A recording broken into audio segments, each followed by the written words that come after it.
Right now, there is not just a war that is happening. Personally, it feels like this is a spiritual war of good against evil. And I know that this war has been going on for years and years, right? Good and evil. We know that. But I also feel like there is something different about what's happening right now in the world. People's true colors are coming out right now. And you truly see what people are standing for, where their morality, where their values stand. And it's clear as hell. It can't get clearer than this. And before I was super knowledgeable about what life is, I mean, of course I won't know all the answers, but I have a better understanding and a better grasp of it.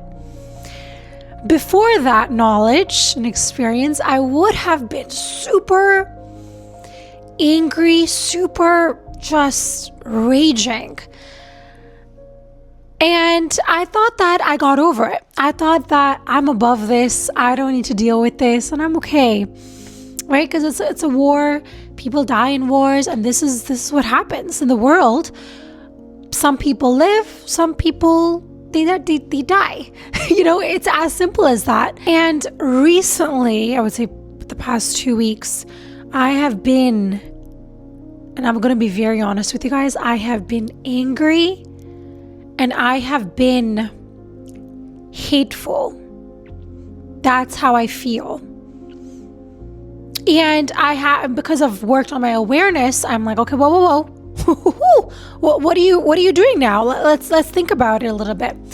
And the reason why I'm sharing that with you is the fact that even after you do all the work and you're like, I need peace and love and all this stuff, which I totally agree with, but you're human and you're allowed to feel how you are feeling in that moment, and nobody can take that away from you. Of course, not acting on it and just sitting with your feeling and not distracting yourself, that is important. But understanding that how you feel is valid, and instead of beating yourself up on it and just ignoring how you feel, I would recommend to sit with yourself and allow whatever it is to get released. Because the more that you hold on to this hate, anger, whatever it is, at the end it's going to create cancer in your body and you're not going to live that long. But what hurts me to see and to hear is that people that have never been in a war, or they have never worked in a military service, you've never done any of these things, you've never been a leader of a country making a decision. We tend to so quickly judge people, but it's not always as simple as you might think it is. People are so quick to talk about a subject, and they've heard a couple podcasts or TikTok videos, and they assume to have all the knowledge and all the wisdom, and they know exactly what is happening in the world. And for me, it's not even about the lack of awareness, but it's about speaking. Like, sometimes people need to understand you don't always need to talk. You don't always need to comment on something. If you don't know all the information, it's better to shush and stop sending out messages that are not truthful. And the fact that we have freedom of speech, and some parts in the world they don't, if they are, if they say something or if they speak their opinion, they get killed or shot. And we in this world are freely talking about stuff and sharing our opinions. With that great privilege comes great responsibility. And just because you have an opinion or you have a voice doesn't mean you always have to speak on it, especially when you don't know the full truth. For me personally, anybody who hurts children, who hurts women, and who hurts animals, regardless of what it is, dog, cat, I don't give a shit, even if it is my own father, even if it is my own mother, and they're continuously harming things that are helpless. They can't help themselves. I will be on board to imprison them, because my relations, of course, your parents, your family, it's important. But if you're going to do harm over and over and over again, then I have to step in. And it's hard to see people just lacking empathy and compassion. These are the two most important aspects of a human being. That's where humanity comes from, and we're just missing it all across the board, which is why I believe you can truly see the core of a person through their values. What do they truly value in their life? Do they value protecting kids and animals and women, or are they against it? Are they okay to hurt and harm and rape them? I also feel like what is happening in the world is causing people to truly get deeper into their values and seeing what do they actually believe in.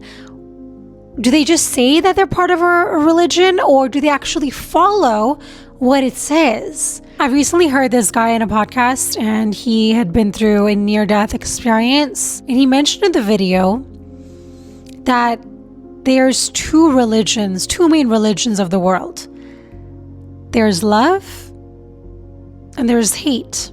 And we all have a choice to make. And even being quiet and saying nothing, that is a choice that you're making. One thing in NDEs that I've heard over and over and over again, and as you guys know, I love NDEs, which are near-death experiences, where literally 99% of them say this: when they die and their soul leaves their body, they have a life review.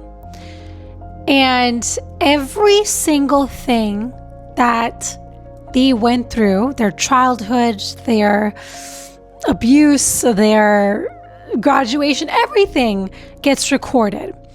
And so the fact that we live in this world where we think like none of the things we're doing is recorded, and we're not going to go feel that pain again of hurting that person. If you're a man and you're a pedophile and you hurt a baby, child, all of this stuff.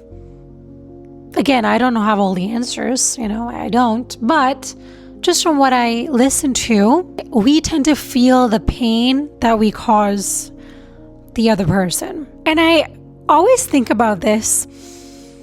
Most of the NDEs, they are from people that maybe they're drug addicts, or they've done couple things here and there that aren't that great, but they're not pedophiles. They're not, massacring 30,000 people, 80,000 people, whatever. So I always am curious about, and again, this is just probably me. I always wonder what happens to them. Like when they die, do they go in and they I'm sure they feel everybody's pain. I'm just super curious to know what happens. And lastly, if you truly want to see what somebody values, ask them about what is happening currently in the world. It's just like, it's interesting to see what their perspective is on it. If there's somebody who tends to blame and be a victim and say, no, but this is why this is happening, that's going to happen in your relationship as well. That pattern, we think it just is like that answer. No. That answer will come up again in your relationship, which is why I think it's so important to listen and observe people when you're dating. Again, that's a whole other topic that I am not going to get into right now. But I just wanted to share this with you guys because it's been heavy on my heart. And I also want to tell you guys, before things settle, it's going to look a little bit chaotic. So give yourself time and patience to love yourself, to be with yourself, to not go to a party if you don't want to. I love you guys, and I will see you guys on the next one.